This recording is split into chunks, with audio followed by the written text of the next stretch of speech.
ಅಕ್ಕ, ರಚಿತಾರಾಮ್ ತರ hot and traditional ಆಗಿ ಕಾಣ್ಬೇಕು. ಆ ರೇಂಜಿಗೆ ರೆಡಿ ಆಗ್ಬೇಕು ಇವತ್ತು.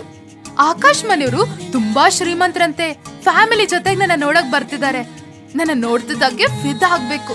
ಆತರ ರೆಡಿ ಮಾಡು ಪ್ಲೀಸ್. ಈಗ ರಚಿತಾರಾಮ್ ತರಾನೇ ಕಾಣಿಸ್ತಿದ್ಯಾ, ಗೊತ್ತಾಯ್ತಾ? ಕಾವ್ಯ, ಹಾ ಅಮ್ಮ. ಬೇಗ ಬೇಗ ಸೀರೆ ಉಡ್ಸು. ಹಾ, ಅಡ್ಗೆನೂ ನೀನೇ ನೋಡ್ಕೋಬೇಕು. ಮತ್ತೆ ನೀನ್ ಹಾಕಿರೋ ಈ ಡ್ರೆಸ್ಸು ತುಂಬಾ ಚೆನ್ನಾಗಿದೆ.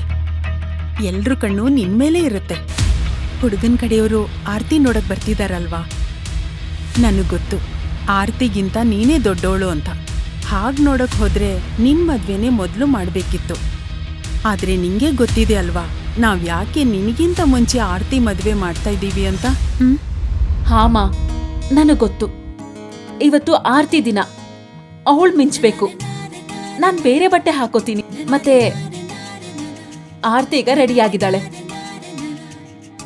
ಇವತ್ತು ಆರ್ತಿ ನೋಡೋದಕ್ಕೆ ಶ್ರೀಮಂತ ಹಾಗೂ ಗೌರವಸ್ಥ ಮನೆತನದಿಂದ ಬರ್ತಿದ್ದಾರೆ.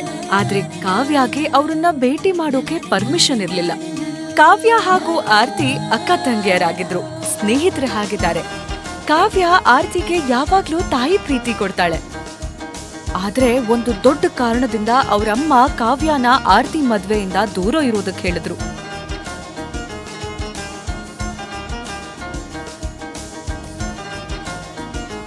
ಸ್ವಲ್ಪ ಸಮಯದ ನಂತರ ಆಕಾಶ್ ಹಾಗೂ ಆರ್ತಿ ಮಾತಾಡೋದಕ್ಕೆ ಬೇರೆ ರೂಮ್ಗೆ ಹೋಗ್ತಾರೆ. ಹೋಗಿ ಹೋಗಿ ಮಾತಾಡ್ಕೊಂಡ್ ಬನ್ನಿ ಹೋಗಿ. ಮದ್ವೆ ನಂತರ ನಾನ್ ಸಿಂಗಾಪುರ್ಗ್ ಹೋಗ್ಬೇಕು. ನಾನ್ ಡಿಸೈನರ್ ವೇರ್ ಬಟ್ಟೆನ ಹಾಕೋಬೇಕು. ಸಿಂಗಾಪುರ್ ಗೋಲ್ಡ್ ತಗೋಬೇಕು. ಈ ಕಡೆ ಕಾವ್ಯ ಎಲ್ರಿಗೂ ಕಾಫಿ ಹಾಗೂ ತಿಂಡಿ ರೆಡಿ ಮಾಡ್ತಿರ್ತಾಳೆ. ಹಾ ಅಜ್ಜ, ಅಣ್ಣ ಇನ್ನೂ ಬಂದಿಲ್ಲ, ನಾನ್ ಕರ್ಕೊಂಡ್ ಬರ್ತೀನಿ. ಹೋಗ್ಬಾ ಹೋಗ್ಬಾ.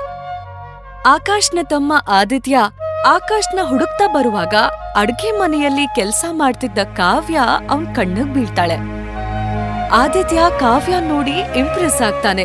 ಆದ್ರೆ ಅಲ್ಲಿ ಆಕಾಶ್ ಆರ್ತಿಗ್ ಹೇಳಿದ ಮಾತನ್ ಕೇಳಿ ಆರ್ತಿ ಹೃದಯನೇ ಒಡೆದು ಹೋಗುತ್ತೆ. ಐ ಆಮ್ ಸಾರಿ ಆರ್ತಿ ಅವ್ರೆ, ನಾನ್ ನಿಮ್ಮನ್ನ ಮದ್ವೆ ಆಗಕ್ಕಾಗಲ್ಲ.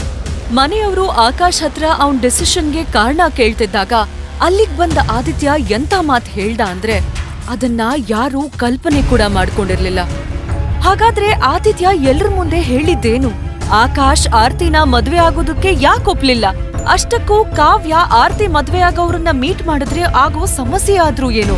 ಈ ರೀತಿಯ ಕಥೆಗಳನ್ನು ಕೇಳಲು ಈಗಲೇ ಪಾಕೆಟ್ ಎಫ್ಎಂ ಆಪ್ ಡೌನ್ಲೋಡ್ ಮಾಡಿ.